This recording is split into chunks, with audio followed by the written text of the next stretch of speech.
Hello，大家好真貨源真價錢，歡迎收睇我哋嘅頻道，我係龍興節阿俊咁我哋而家咧係喺一個公交站呢度嘅花樣年變城嘅一個公交車站嘅我哋而家可以睇到啦，呢條公交站咧係有4條公交線嘅咁我哋第一條咧，我哋可以見到嘅2號線咧係可以去到我哋嘅一個大亞灣到我哋嘅一個柏茵廠嘅一個區域嘅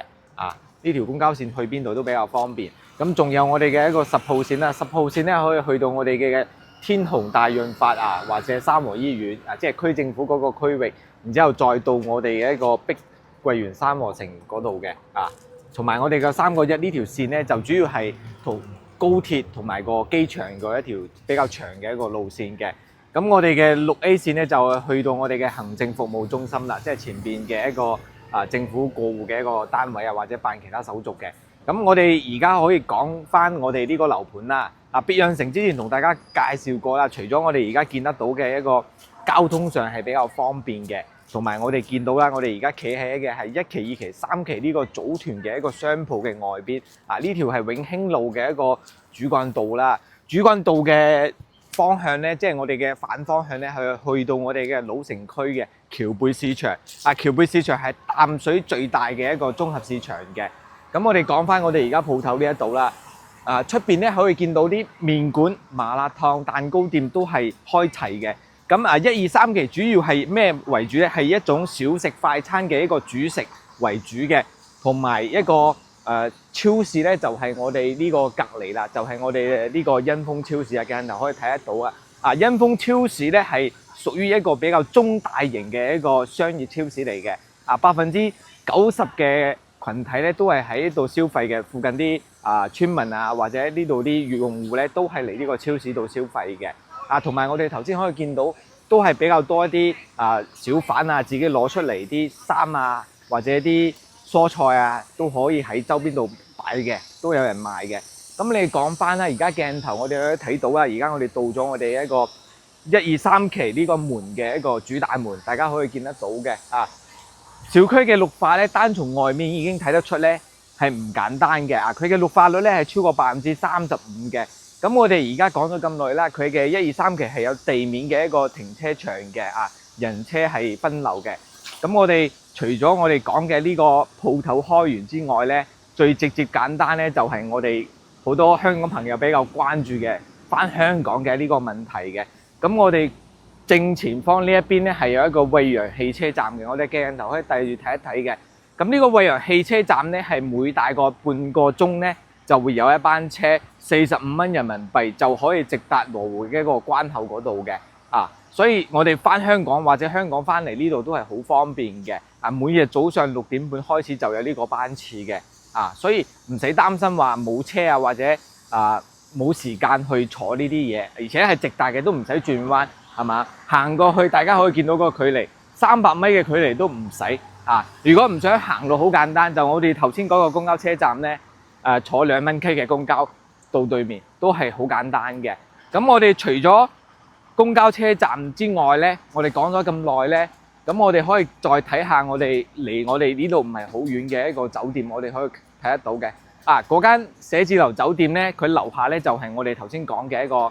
行政服務中心啦。咁行政服務中心咧喺2020年之後咧係超過咗200幾個政府部門係搬咗喺嗰個範圍嘅。咁離我哋呢度大概都係3個公交站嘅一個距離嘅。咁佢除咗我哋講嘅呢啲硬件設施之外咧，我哋仲有咩好嘅一個優勢咧？就係我哋呢個鳳凰山公園啦鏡頭可以睇一睇嘅。咁呢個鳳凰山公園咧係由當時嘅一個英之王嘅老闆建造投資打造嘅俾我哋呢個區域嘅村民享受嘅。咁我哋係住喺花園嘅，同樣早上或者晚上想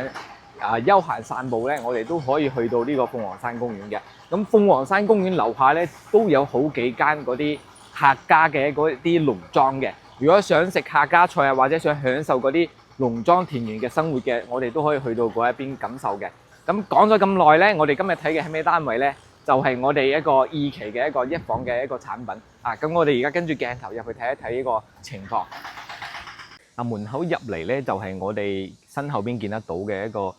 老年人活動中心啦。日頭如果天氣好嗰陣咧，好多老人咧會喺樓下呢度咧捉棋啊，或者打牌啊，或者傾偈都係有嘅啊。我哋而家見到好多人都係喺度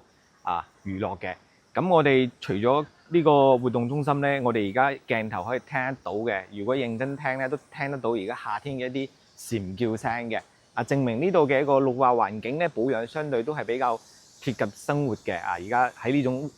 天氣之下，都係相對嚟講比較舒服嘅。咁講翻呢個樓盤啦，花樣年二期，我哋今日睇嘅係二期嘅。二期主要係由20座到29座10座單位組成嘅。佢係1、2、3期為一個大花園為合適嘅一個建造嘅用嘅係彩生活嘅一個物業嘅。咁物業費咧係1蚊3個9嘅而且我哋鏡頭都可以睇得到佢嘅一個衛生嚟講，相對都係比較乾淨嘅而且佢嘅一個綠化係有人修剪嘅。咁我哋今日睇嘅咧係22座嘅呢個單位啦，就鏡頭呢一度嘅。我哋而家跟住去睇一睇佢裏邊嘅一個情況嘅。咁而家鏡頭入到嚟係我哋一個大堂入戶啦，挑高5米左右嘅，總共係3梯16伙嘅，大家可以見到個電梯嘅外架係全部拆晒嘅，總層高係29樓嘅22座。今日睇嘅單位咧係20樓嘅。我哋出嚟電梯啦。3梯16伙頭先都講嘅，係我哋電梯嘅一個左手邊嘅一個方向嘅。成個屋苑咧，除咗端頭位咧係比較大嘅一個單位之外咧，其他都係一個一房單間嘅形式去建設嘅。咁我哋今日睇嘅係呢個單位嘅，靠近端頭位嘅。咁我哋而家入嚟屋苑呢度咧，可以見到我哋最常見嘅呢個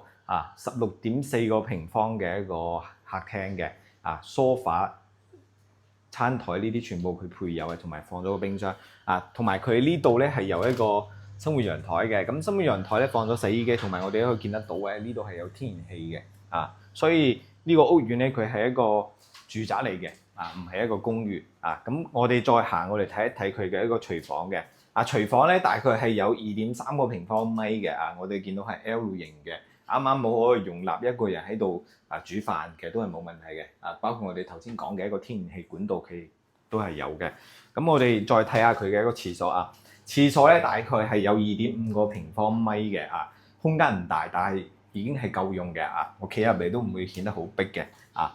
最後我哋就要睇一睇我哋一個房間嘅。房間咧係有10.4個平方嘅，而家可以見下個外邊嘅採光嘅。我哋嘅視野好開闊，冇任何遮擋嘅。佢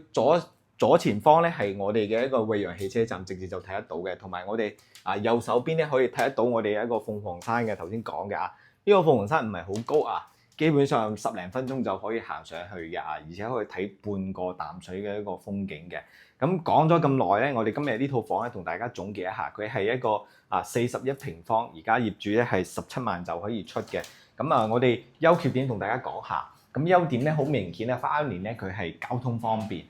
返香港去惠陽大亞灣邊個地方都比較方便嘅。另外咧佢樓下嘅商業咧都係好充足嘅。大家可以見得到咧，食肆完全冇問題，即係衣食住行總結落嚟係唔使擔心嘅。